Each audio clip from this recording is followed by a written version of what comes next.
Good morning student.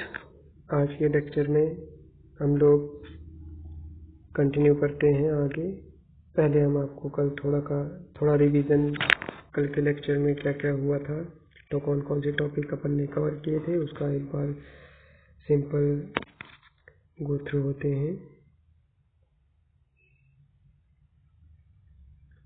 कल अपन ने पढ़ा था पीएन जंक्शन के बारे में, space charge region, barrier potential, energy band diagram, barrier potential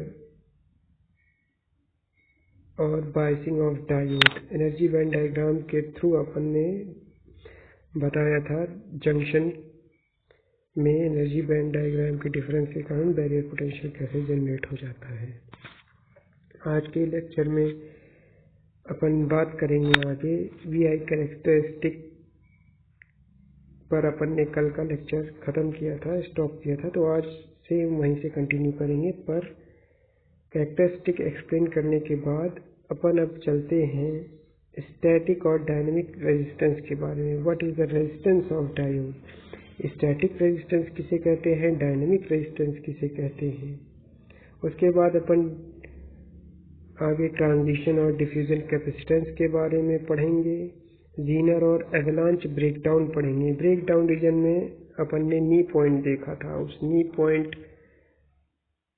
के बाद एवलांच ब्रेकडाउन भी हो सकता है एंड जीनर ब्रेकडाउन भी हो सकता है। ये डिपेंड करता है आपकी डोपिंग का लेवल डायोड के अंदर कैसा है। तो आगे हम लोग आगे डिस्कस करेंगे जब हम लोग जीनर और एवलांच ब्रेकडाउन पढ़ेंगे। और वर्किंग कैरेक्टरिस्टिक पढ़ेंगे हम लोग। कुछ स्पेशल डायोड्स होती हैं, स्पेशल पर्पस के लिए स्पेशल डायोड डिज़ाइन की जाती हैं, उनके बारे में कुछ स्पेशल डायोड है, जैसे कि tunnel diode, Zener diode, varactor diode, photo diode, light emitting diode. इनके बारे में हम लोग पढ़ेंगे। इसके बाद फाइनली डिस्कस करेंगे photo conductor and photo voltaic effect के बारे में। तो बच्चों, जैसे अपन ने कल फॉरवर्ड बायस कंडीशन में डायोड को देखा था, तो उसकी कैरेक्टरिस्टिक बच्चों कुछ इस तरह देखने में आ रही थी, कुछ इस तरह देखने में आ रही थी। ये आपका फॉरवर्ड बायस में था, ये नहीं ऐसे था, और रिवर्स बायस में कुछ ऐसे था। ठीक है बच्चों, ये आपका वी नॉट था। वी नॉट क्या होता था बच्चों? वी नॉट होता था आपका बैरियर पोटेंशियल, जो डायोड के अक्रॉस स्पेस चार्ज रीजन में बन जाता था, स्पेस चार्ज रीजन में जो बन जाता था। इसी को अपन बोलते थे वी नॉट बैरियर पोटेंशियल। ठीक है बच्चों, तो आज के लेक्चर में हम लोग देखेंगे डायनेमिक और स्टैटिक रेजिस्टेंस के बारे में। डायनेमिक स्टैटिक रेजिस्टेंस क्या होता है? अगर बच्चों ध्यान से देखेंगे तो ये एक नॉन लीनियर डिवाइस है। नॉन लीनियर डिवाइस होता क्या है, पहले बच्चों जानेंगे कि लीनियर डिवाइस क्या होता है। लीनियर डिवाइस होता है आपका कि जैसा हम लोग इनपुट दें उसी के प्रोपोर्शनल में आपका आउटपुट आ जाए, तो वो लीनियर डिवाइस है। लीनियर डिवाइस क्या होगी? आपने सिंपल इनपुट आउटपुट के कर्व अगर अपन बनाएंगे तो वो एक सिंपल लाइन फॉलो करेगा। ठीक है बच्चों, एक सिंपल लाइन फॉलो करेगा, वो होगी लीनियर डिवाइस।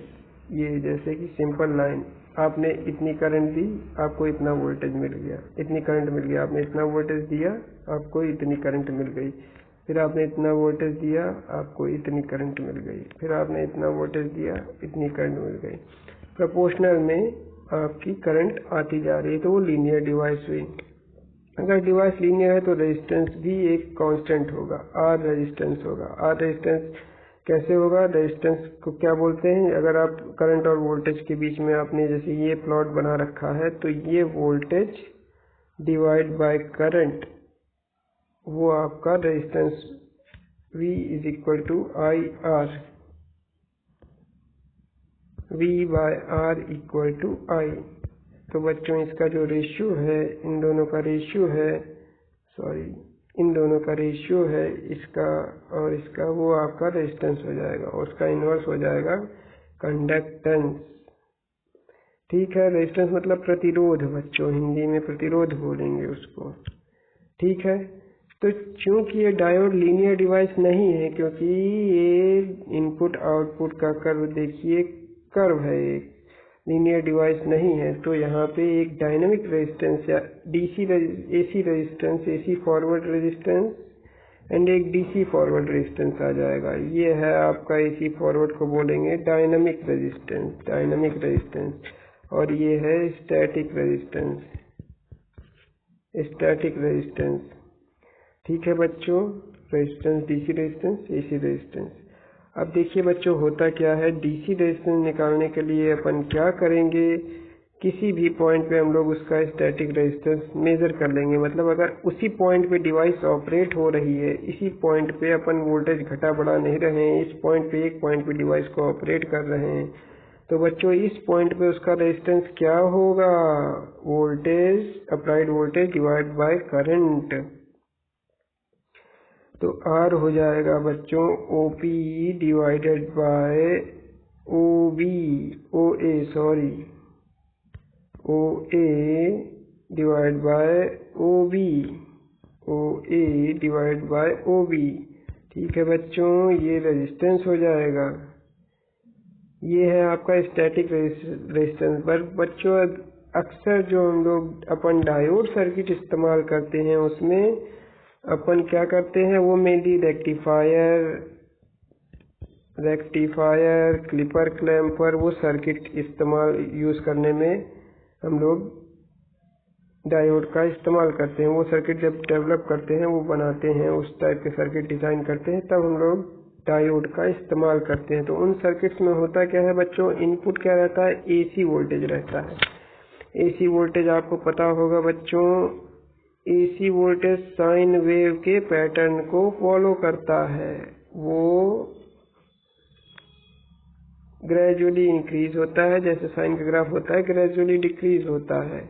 तो क्या होता है बच्चों, मान लीजिए इस पॉइंट पे वो पहले इंक्रीज करेगा, डिक्रीज करेगा, इंक्रीज करेगा, डिक्रीज करेगा। तो देखिए बच्चों वो ऐसे ऐसे इसी पॉइंट पे एक तरीके से इस पॉइंट के अबव बिलो मूव कर रहा है। ये पॉइंट ऑपरेशन इस पॉइंट के इर्द गिर्द आगे पीछे ही मूव कर रहा है। तो बच्चों उस समय जो डिवाइस सर्किट जो रेजिस्टेंस फील करेगा डायोड का, वो इस पॉइंट के आसपास एडजेसेंट फील करेगा। तो बच्चों क्या होता है, तो उस समय जो रेजिस्टेंस होता है डिवाइस का, वो आपका स्टैटिक रेजिस्टेंस नहीं होके बच्चों डायनामिक रेजिस्टेंस हो जाता है। उसको निकालने के लिए बच्चों क्या करते हैं, उसको निकालने के लिए बच्चों इतने पोर्शन को, जितने में आपकी डिवाइस मूव कर रही है, उतने पोर्शन को AC डिवाइड बाय DF, ये आपका स्मॉल RF AC रेजिस्टेंस या डायनामिक रेजिस्टेंस होगा। क्योंकि बच्चों यहाँ पे जो आप वैल्यू निकालेंगे रेजिस्टेंस की, आप अगर सेम वैल्यू यहाँ पे निकालेंगे रेजिस्टेंस की, तो वैल्यू डिफर आएगी, क्योंकि ये चेंज हो रहा है, इसलिए डायनामिक बोलेंगे इसको, स्टैटिक नहीं। एक पोजीशन पे ये एक नहीं है, इस पोजीशन पे ये दूसरा है और इस पोजीशन पे ये दूसरा है। समझ गए बच्चों स्टैटिक और डायनामिक रेजिस्टेंस के बारे में। अब देखें DC forward resistance RF OA भी आपको बता दिया गया है, एंड AC DF। ये देखिए बच्चों, ये डायनामिक रेजिस्टेंस है, इसके बारे में भी बता दिया गया आपको। ठीक है बच्चों, अब क्या करेंगे,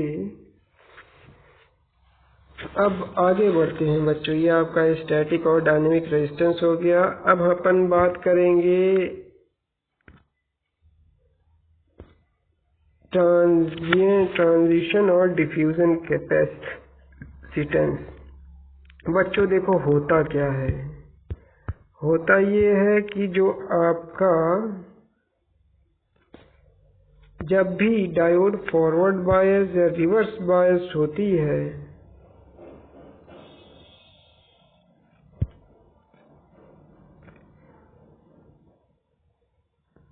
तो बच्चों क्या होगा,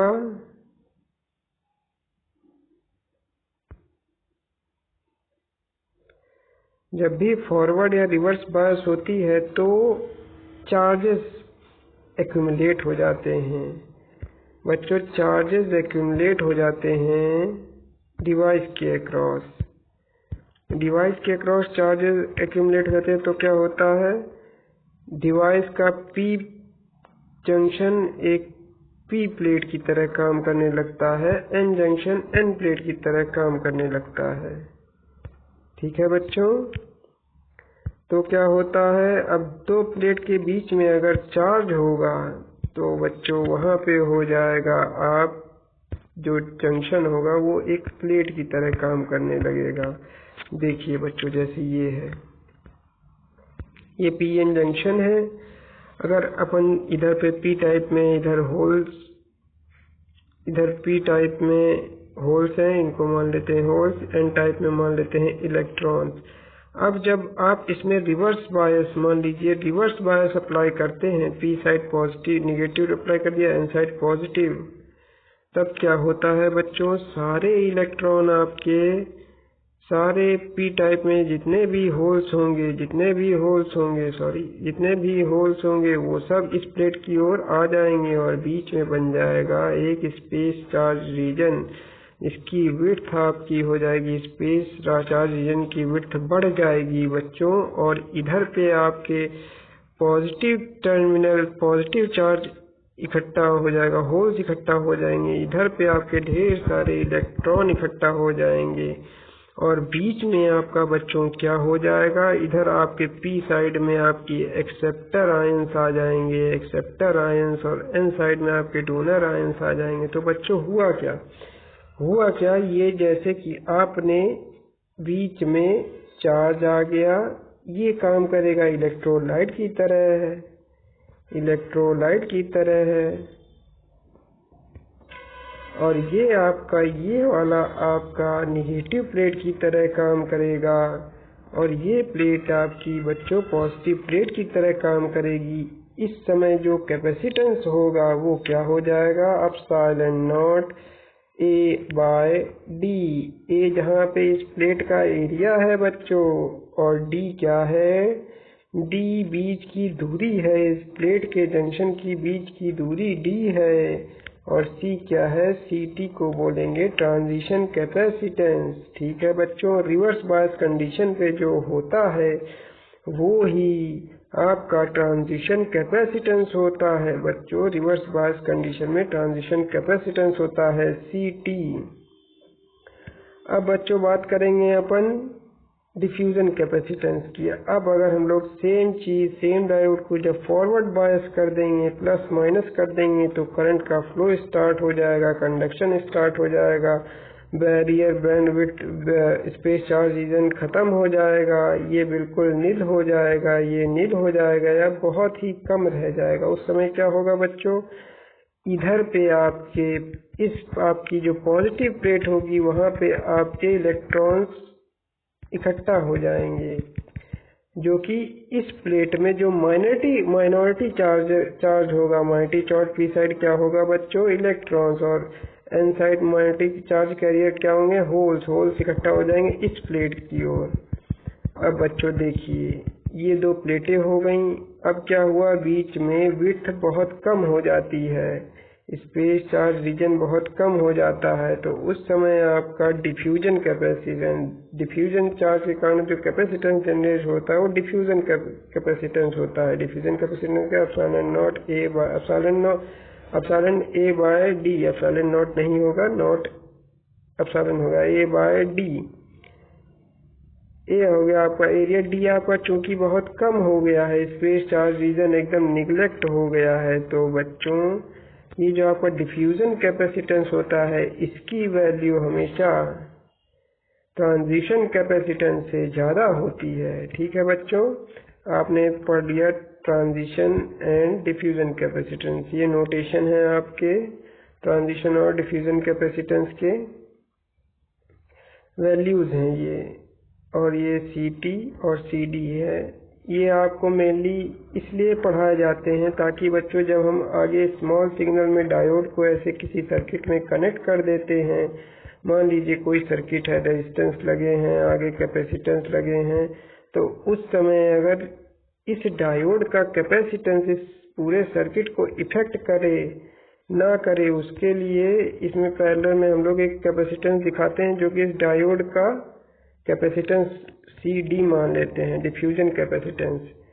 ठीक है, अगर मान लीजिए कि ये CD in comparison to outer circuit ये निगलेक्टेड है, तो अपन कई बार क्या मैक्सिमम टाइम पे बच्चों इस CD को नहीं दिखाते हैं सर्किट में, क्योंकि ये CD डिफ्यूजन कैपेसिटेंस हमारे एक्सटर्नल सर्किट को जहाँ पे डायोड कनेक्ट है वहाँ पे उसको अफेक्ट नहीं कर रहा है।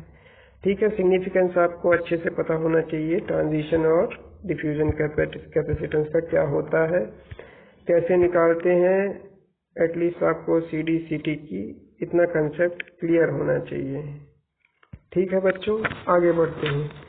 आगे अब बच्चों बढ़ेंगे तो अपन देखेंगे, लास्ट क्लास में हम लोगों ने अपन ने कैरेक्टरिस्टिक पढ़ी थी, डायोड की कैरेक्टरिस्टिक। डायोड की कैरेक्टरिस्टिक क्या देखी थी अपन ने?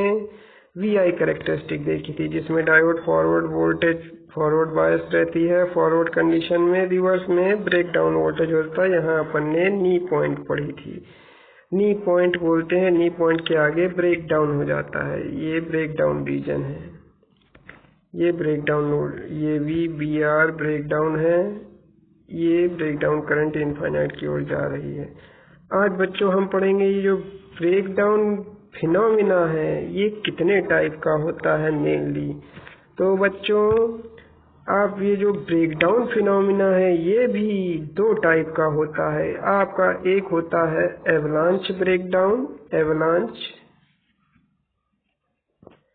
एंड एक होता है Zener breakdown, ZENER, Zener breakdown. चलिए आपको नोट्स से दिखा देते हैं। अब ये एवलांच ब्रेक डाउन क्या होता है बच्चों? एवलांच ब्रेक डाउन क्या होता है? मेनली जो ब्रेक डाउन आपका ये क्लासीफाई किया गया है, ये बच्चों क्लासीफाई किया गया है आपके एवलांच ब्रेक डाउन और ज़ीनर ब्रेक डाउन, ये क्लासीफाई किया गया है फिनोमिना के ऊपर। फिनोमिनन कौन सा इस्तेमाल हो रहा है देखिए बच्चों, इससे आपको समझ में आएगा। ओके, साथ ही साथ अपन PN जंक्शन भी बना लेंगे ताकि आपको और अच्छे से क्लियर हो जाए। ये PN जंक्शन है, ये स्पेस चार्ज रीजन है, और PN जंक्शन अपन का बच्चों रिवर्स बायस है। ये P साइड है, ये N साइड है। ठीक है, तो इसको हम लोग पॉजिटिव, इसको निगेटिव कर देंगे, कनेक्ट कर देंगे। और ये अपन का P साइड में होते हैं एक्सेप्टर आयंस, इधर होते हैं डोनर आयंस। ठीक है, N साइड में पॉजिटिव, P साइड नेगेटिव, ये स्पेस चार्ज रीजन है। अब क्या होता है, जैसे ही इसको हम लोग वेरिएबल दिखा देते हैं बच्चों, इस तीर का मतलब है ये वेरी कर रहे हैं अपन इस वोल्टेज को। अगर हम इंक्रीज करते जाते हैं रिवर्स, ओके गलत हो गया, रिवर्स बायस नहीं होगा, अब हुआ ये reverse bias, N side positive, P side negative. ठीक है, अब बच्चों इसको अपन रिवर्स बायस को इंक्रीज करते जाते हैं, इंक्रीज करते जाते हैं, इंक्रीज करते जाते हैं, तो क्या होता है यहाँ बच्चों इलेक्ट्रिक फील्ड डेवलप हो जाती है, इलेक्ट्रिक फील्ड ई डेवलप होती है। अब इलेक्ट्रिक फील्ड जैसे जैसे डेवलप होगी, इलेक्ट्रिक फील्ड जैसे जैसे डेवलप होगी, यहाँ का जो आपके चार्जेस हैं इन पे स्ट्रेन आएगा, स्ट्रेन आएगा, बहुत सारे चार्ज इधर एक्यूमुलेट होते जाएंगे। इधर P साइड में आपके सारे होल्स इधर इकट्ठा हो गए, होल्स होल्स होल्स होल्स इधर इकट्ठा हो गए, इधर आपके सारे इलेक्ट्रॉन इकट्ठा हो गए, सारे इलेक्ट्रॉन हो गए, और बीच में इलेक्ट्रिक फील्ड, सॉरी डायरेक्शन ऐसे नहीं होगी, इलेक्ट्रिक फील्ड आपकी बहुत ज़्यादा स्ट्रेन पैदा कर रही है, स्ट्रेन हो रहा है, इलेक्ट्रिक फील्ड बहुत ज़्यादा बढ़ती जा रही है, इलेक्ट्रिक फील्ड आपकी बहुत ज़्यादा बढ़ती जा रही है, इलेक्ट्रिक फील्ड बहुत ज़्यादा बढ़ती जा रही है। इलेक्ट्रिक फील्ड बढ़ने के कारण पोटेंशियल ग्रेडियंट V/L ये बहुत ज़्यादा बढ़ते जा रहा है, मतलब कि आपका जो बीच में चार्ज है उसको बहुत ज़्यादा स्ट्रेन हो रहा है। फाइनली क्या होगा बच्चों, जो इधर के इलेक्ट्रॉन्स है रप्चर कर जाएंगे, जंक्शन को ब्रेक कर देगा। यहाँ पे इलेक्ट्रॉन होल पेयर एक साथ बहुत ढेर सारे डेवलप हो जाएंगे। जब इलेक्ट्रॉन होल पेयर एक साथ बहुत ढेर सारे हो जाएंगे तो ये रिवर्स बायस के होने के बावजूद ये कंडक्शन पूरा स्टार्ट हो जाएगा और बच्चों फाइनली क्या होगा, huge amount of current flow होगी। जब अचानक से आपका स्पेस चार्ज रीजन में जो कोवलेंट बॉन्ड है, कोवलेंट बॉन्ड अपन ने डिस्कस किया था बच्चों, इधर आपका सिलिकॉन सेमीकंडक्टर में पेयर पेयर पेयर पेयर रहते हैं। अब इधर भी एक सिलिकॉन होगा, इसके भी पेयर होंगे। ऐसे बच्चों ये क्रिस्टल का स्ट्रक्चर अपन ने पहली क्लास में डिसाइड किया था। तो क्या हुआ, फाइनली ये ब्रेक हो गए हैं बच्चों। ये जो आपके कोवलेंट बॉन्ड थे ये ब्रेक हो गए हैं सेमीकंडक्टर के अंदर, और इसके ब्रेक होने के कारण जो आपका करंट, रिवर्स करंट जो फ्लो हुई है, उस समय जो ब्रेक डाउन होता है बच्चों, जंक्शन का जो ब्रेक डाउन होता है उसको अपन जीनर ब्रेक डाउन कहते हैं, जीनर ब्रेक डाउन। ठीक है बच्चों। अब दूसरा होता है avalanche break down. Avalanche break down ये रहा बच्चों। एवलांच ब्रेक डाउन में क्या और जीनर में फर्क क्या है? एवलांच में क्या होगा बच्चों, जब धीरे धीरे अपन इलेक्ट्रिक फील्ड बढ़ाना शुरू करते हैं, जब धीरे धीरे अपन डायोड के अक्रॉस, पीएन जंक्शन के अक्रॉस इलेक्ट्रिक फील्ड बढ़ाना शुरू करते हैं, रिवर्स बायस कंडीशन में इलेक्ट्रिक फील्ड बढ़ाना शुरू करते हैं, तब क्या होता है बच्चों, धीरे धीरे जो बीच में इलेक्ट्रॉन होल पेयर बनते हैं, वो जब दूसरे फ्री इलेक्ट्रॉन्स पैदा होते हैं, जो फ्री इलेक्ट्रॉन्स जब कोवलेंट बॉन्ड से टकराते हैं तो जाके इसको फ्री कर देते हैं, ब्रेक कर देते हैं। अब ये ब्रेक हुआ, अब इससे भी इलेक्ट्रॉन होल पेयर जनरेट हुआ, अब वो जाके दूसरे को ब्रेक करेगा। ऐसे करते करते बच्चों जब धीरे धीरे स्लो रेट में जो ब्रेक डाउन होता है वो एवलांच ब्रेक डाउन होता है।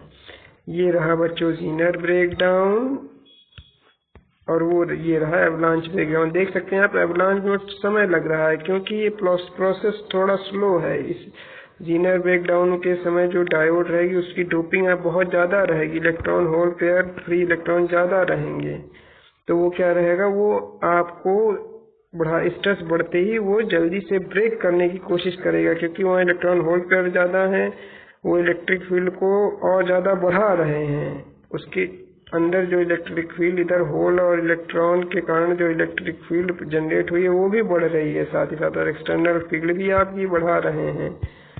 ठीक है बच्चों, तो वो फास्ट करेगी और एवलांच ब्रेक डाउन स्लो है। ये नॉर्मल पीएन जंक्शन का ब्रेक डाउन है, ये जीनर डायोड का ब्रेक डाउन है। ठीक है बच्चों, ये हो गया। अब अपन चलते हैं डिफरेंट टाइप्स ऑफ डायोड के बारे में पढ़ते हैं। डिफरेंट टाइप्स ऑफ डायोड कितनी तरह की होती हैं?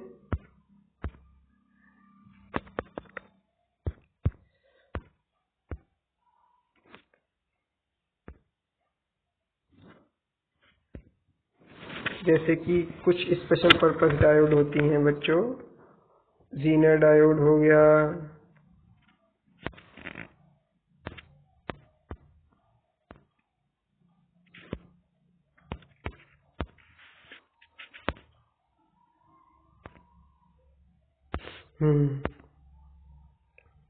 स्पेशल पर्पस डायोड के बारे में पढ़ रहे हैं। हमारे कुछ इंडस्ट्रियल पर्पसेस होते हैं, कुछ इंडस्ट्री में कुछ पर्पस को सॉल्व करने के लिए हम लोग स्पेशल डायोड डिजाइन करते हैं। वो कुछ स्पेशल पर्पस डायोड होती हैं, उनके बारे में पढ़ते हैं। तो बच्चों सबसे पहला है जीनर डायोड। जीनर डायोड की क्या खास बात होती है? जीनर डायोड बच्चों ऑपरेशन जो इसका होता है, ऑपरेशन इसका रिवर्स बायस में होता है। रिवर्स बायस में इसको ऑपरेट करते हैं। इसकी डोपिंग नॉर्मल डायोड से कई गुना ज्यादा होती है और ये मेन ब्रेक डाउन रीजन में काम करती है। यहाँ पे ये काम करेगी। ऐसा क्यों होता है बच्चों? जीनर डायोड में ब्रेक डाउन रीजन में क्यों काम करती है? क्योंकि यहाँ पे आप देखेंगे वोल्टेज आप चाहे जितना रिवर्स वोल्टेज वैरी करते रहें, पर उस समय आपकी जो करंट रहती है, करंट की वैल्यू चाहे जितनी ज्यादा वैरी करते रहें, करंट की वैल्यू जितना ज्यादा वैरी करें, वोल्टेज की वैल्यू आपकी रिवर्स वोल्टेज में कांस्टेंट है। VZ जीनर वोल्टेज इसको बोलते हैं। ये मेनली रेगुलेटर में यूज होता है बच्चों। रेगुलेटर मतलब कांस्टेंट वोल्टेज प्रोवाइड करने के लिए जो डिवाइस बनाई जाती है उसमें यूज होता है।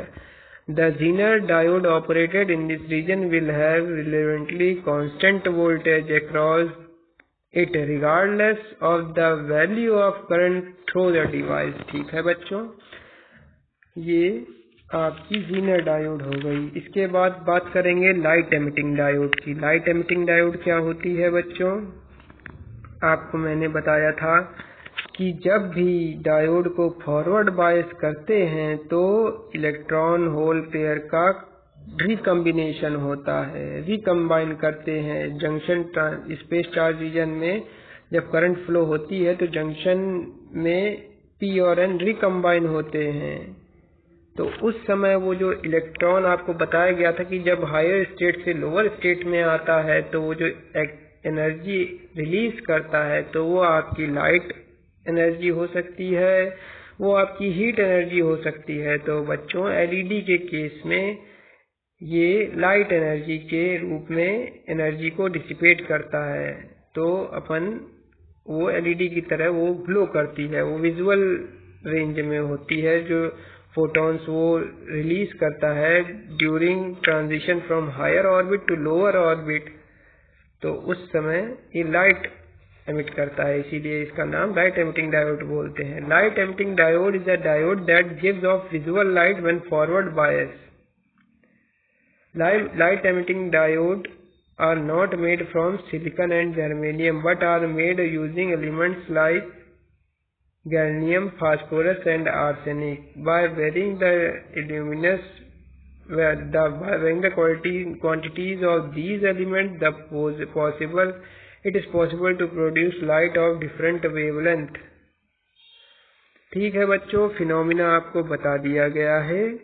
अब क्या बता रहे हैं ये बोल रहे हैं साहब कि जो आपकी लाइट का कलर होता है वो कलर आपका डिपेंड करता है कि आपने कौन कौन सा मटेरियल इस डायोड को बनाने में इस्तेमाल किया है।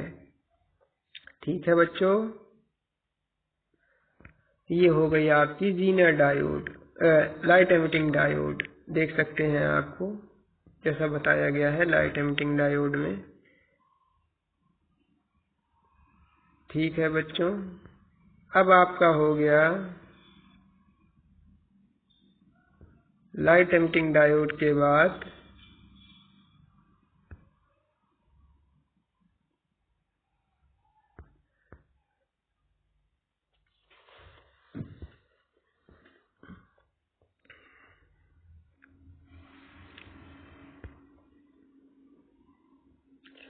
फोटो डायोड के बारे में बात करेंगे। बच्चों फोटो डायोड और photo voltaic effect and photo conductive effect, ये फोटो डायोड के ही दो इफेक्ट हैं। फोटो डायोड बेसिकली होता क्या है बच्चों? इसमें आपको बताया जा चुका था कि एनर्जी ये एक्सेप्ट भी कर सकती है। पीएन जंक्शन, एक पीएन जंक्शन होता है, मेनली उसमें विंडो रहती है। ऊपर देखिए ये विंडो रहती है, क्या काम होता है मेनली इसका फिनोमिना समझ लीजिए। ये पीएन जंक्शन रहेगा आपका, एक पीएन जंक्शन रहेगा, नॉर्मली पीएन जंक्शन रहेगा। इसमें अपन लाइट इंसिडेंट करेंगे इस जंक्शन के ऊपर। इस जंक्शन में जो आपका स्पेस चार्ज रीजन होगा वो ये लाइट को एब्जॉर्ब करेगा, ये आपकी ऑप्टिकल एनर्जी को एब्जॉर्ब करके इसमें इलेक्ट्रॉन होल पेयर जनरेट करेगा। इलेक्ट्रॉन होल पेयर जनरेट करने के कारण मेनली जो आपकी फोटो डायोड होती है वो रिवर्स बायस कंडीशन में ऑपरेट होती है, प्लस माइनस। ठीक है बच्चों, रिवर्स बायस कंडीशन में ऑपरेट होती है। इधर आपकी लाइट इंसिडेंट हो गई, इधर इलेक्ट्रॉन होल पेयर जनरेट हुए, तो रिवर्स करंट जो है वो बच्चों इंक्रीज होती है, जिसको अपन डार्क करंट भी कह सकते हैं, वो इंक्रीज होती है। इस समय आपकी जैसे विंडो है, इसमें आपने विंडो में लाइट इंसिडेंट की तो ये करंट इंक्रीज होती गई। अब ये आपका लाइट डिटेक्टर के तरह भी ये डिवाइस काम कर सकती है। इस फोटो डायोड के बहुत ज़्यादा एप्लीकेशंस हैं। ये हो गए photo diode. Photo conductive effect क्या है? फोटो मीन्स फोटोन की एनर्जी को एब्जॉर्ब करके जो कंडक्शन हुआ है, ये करंट का फ्लो हुआ है, रिवर्स करंट का जो फ्लो हुआ है उसको बोलते हैं बच्चों फोटो कंडक्टिव इफेक्ट। और इसी समय इसको रिवर्स बायस कंडीशन पे रिवर्स बायस कंडीशन में फोटो डायोड लाइट की प्रेजेंस में photo conductive effect show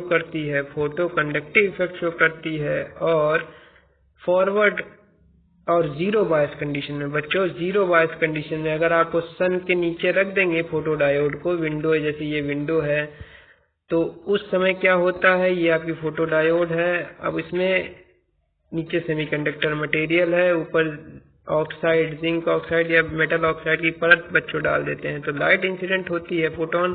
light के फोटोन इंसिडेंट हुए, ऊपर फ्री इलेक्ट्रॉन जनरेट किए, इसने लाइट एब्जॉर्ब किया, light energy, optical energy absorb की, इलेक्ट्रॉन होल पेयर बने, फ्री हुए, वो इलेक्ट्रॉन ऊपर गया। तो इसके कारण क्या होता है बच्चों, इस प्लेट के अक्रॉस, फोटो डायोड के अक्रॉस चार्ज डेवलप हो जाता है। इलेक्ट्रॉन जब फ्री होकर ऊपर गए तो नेगेटिव प्लेट की तरफ, और नीचे होल्स बन गए तो पॉजिटिव प्लेट की तरह काम करने लगा। तो अब क्या हुआ बच्चों, ये चार्ज डेवलप हुआ है, इस चार्ज के कारण वोल्टेज डेवलप हुआ है। ये हो गया आपका फोटो वोल्टिक इफेक्ट। और इसी को सोलर सेल की तरह, इसी टेक्नोलॉजी को, इसी कंसेप्ट को सोलर सेल में इस्तेमाल करते हैं। ठीक है बच्चों, ये आपका photo conductive and photo voltaic effect हो गया है।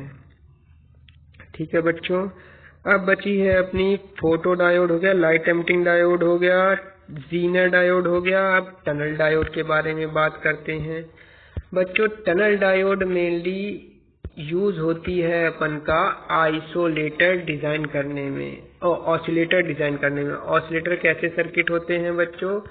ऑसिलेटर सर्किट वो सर्किट होते हैं जो कि एक वेव पैटर्न जनरेट करते हो, वाइब्रेशन जनरेट करते हो, ऑसिलेशन, एनर्जी का ऑसिलेशन, वोल्टेज का ऑसिलेशन जनरेट करते हो, वो ऑसिलेटर कहलाते हैं। और इसके लिए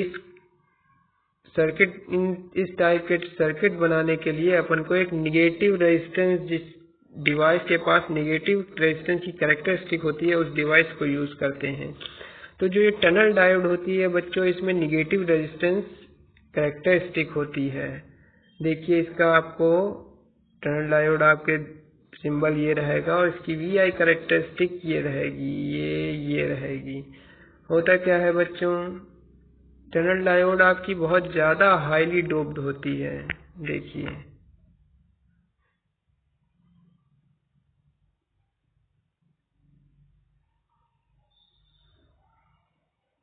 tunnel diode is a PN junction that exhibits negative resistance between two values of forward voltage.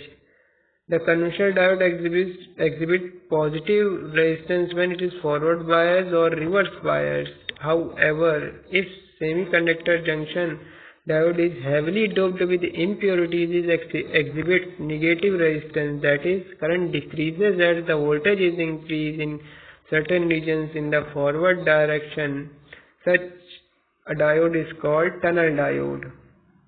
बच्चों कहने का मतलब है निगेटिव रेजिस्टेंस किसको कहते हैं? रेजिस्टेंस मतलब अगर पॉजिटिव रेजिस्टेंस पहले किसे कहेंगे? वोल्टेज आप बढ़ा रहे हैं, करंट आपकी बढ़ रही है, वोल्टेज बढ़ा रहे हैं, करंट बढ़ रही है, इसका मतलब वोल्टेज और करंट का रेशियो पॉजिटिव में है। dV delta voltage divide by delta current is positive. अब क्या हो रहा है, इधर देखिए बच्चों, वोल्टेज हम लोग बढ़ा रहे हैं, यहाँ पे वोल्टेज बढ़ा रहे हैं, पर करंट क्या हो रही है? करंट घट रही है। वोल्टेज बढ़ा रहे हैं, करंट घट रही है। तो इस तरह की जो रेजिस्टेंस इस तरह की जो प्रॉपर्टी डिवाइस शो करेगा तो निगेटिव रेजिस्टेंस प्रॉपर्टी होगी। ये निगेटिव रेजिस्टेंस रीजन है, delta voltage divide by delta current करेंगे, V2 minus V1 divide by I2 minus I1 करेंगे तो आपका माइनस R आएगा, वैल्यू जो आई वो माइनस में आएगी, तो ये निगेटिव रेजिस्टेंस है। तो बच्चों टनल डायोड की खास बात ये होती है, ये 2 पॉइंट के बीच में निगेटिव रेजिस्टेंस शो करता है। कैसे प्रॉपर्टी बदल जाती है, क्योंकि इसमें हाईली इम्प्योरिटी की डोपिंग होती है, हाईली इम्प्योर होती है ये डोपिंग, और इसको अपन फॉरवर्ड बायस में यूज करते हैं। ठीक है बच्चों, अब देखिए जो इसका जिस पॉइंट से इसकी निगेटिव कैरेक्टरिस्टिक स्टार्ट होती है उसको पीक पॉइंट, और जिस पॉइंट पे ये खत्म होती है उसको वैली पॉइंट कहते हैं। पीक और वैली पॉइंट के बीच में ये device negative resistance characteristic show करती है। ठीक है बच्चों, अब बची है वैरेक्टर डायोड। आपको मैंने पहले बताया था, अभी जब अपन ट्रांजिशन और डिफ्यूजन कैपेसिटेंस डिस्कस कर रहे थे तो वहां अपन ने डिस्कस किया था कि ये PN को जब आप रिवर्स बायस कर देते हैं, रिवर्स बायस कंडीशन में जब जोड़ देते हैं P और N सेमीकंडक्टर को डायोड को, तो बीच में एक स्पेस चार्ज रीजन जनरेट हो जाता है, जिसके कारण कैपेसिटेंस जनरेट हो जाता है, एक कैपेसिटेंस डेवलप हो जाता है। अब क्या करेंगे, ये जो डायोड है, अब ये वोल्टेज अपन हल्का वेरी करते जाएंगे तो ये कैपेसिटेंस की वैल्यू भी वेरी होती जाएगी। ठीक है बच्चों, तो इस तरह के जो डायोड होते हैं जिनमें अपन वेरिएबल डायोड की वेरिएबल कैपेसिटेंस की तरह उस डायोड को जो यूज कर रहे हैं उसको वैरेक्टर डायोड बोलते हैं। ठीक है बच्चों, अब वैरेक्टर डायोड कहाँ पे इस्तेमाल करते हैं? वैरेक्टर डायोड बच्चों यूज करते हैं टैंक सर्किट के बारे, टैंक सर्किट में। टैंक सर्किट मतलब जहाँ पे आपको वेरिएबल ट्यूनिंग सर्किट के बारे, ट्यूनिंग सर्किट जैसे आपने रेडियो देखा होगा, आप रेडियो में क्या करते हैं, नॉब को घुमाते हैं, रेडियो को ट्यून करते हैं। मेनली आप क्या कर रहे हैं, कैपेसिटेंस, दो प्लेटों के बीच की डिस्टेंस कम कर रहे हैं, उसकी कैपेसिटेंस वेरी कर रहे हैं। डायोड घुमा के उसको, नॉब को घुमा के कैपेसिटेंस वेरी कर रहे हैं। कैपेसिटेंस वेरी करने से क्या होगा, एक फिक्स कैपेसिटेंस में रेजोनेंस हो जाता है, मतलब जिस फ्रीक्वेंसी के लिए वो सर्किट ट्यून करता है, ट्यून है जिस फ्रीक्वेंसी के लिए वो सर्किट ट्यून है बच्चों, मान लीजिए इस फ्रीक्वेंसी के लिए ये 91.1 FM है, तो इस फ्रीक्वेंसी के लिए वो लोएस्ट इम्पीडेंस पास जनरेट कर देता है। तो इस तरह के आपके एप्लीकेशन में इस वैरेक्टर डायोड को यूज कर सकते हैं। मैं उस सर्किट को बोलते हैं अपन टैंक सर्किट, वो कम्युनिकेशन में आपको पढ़ाया जाएगा, टैंक सर्किट। ठीक है बच्चों, आज के लिए इतना ही, बाकी नेक्स्ट क्लास में देखेंगे। Thank you.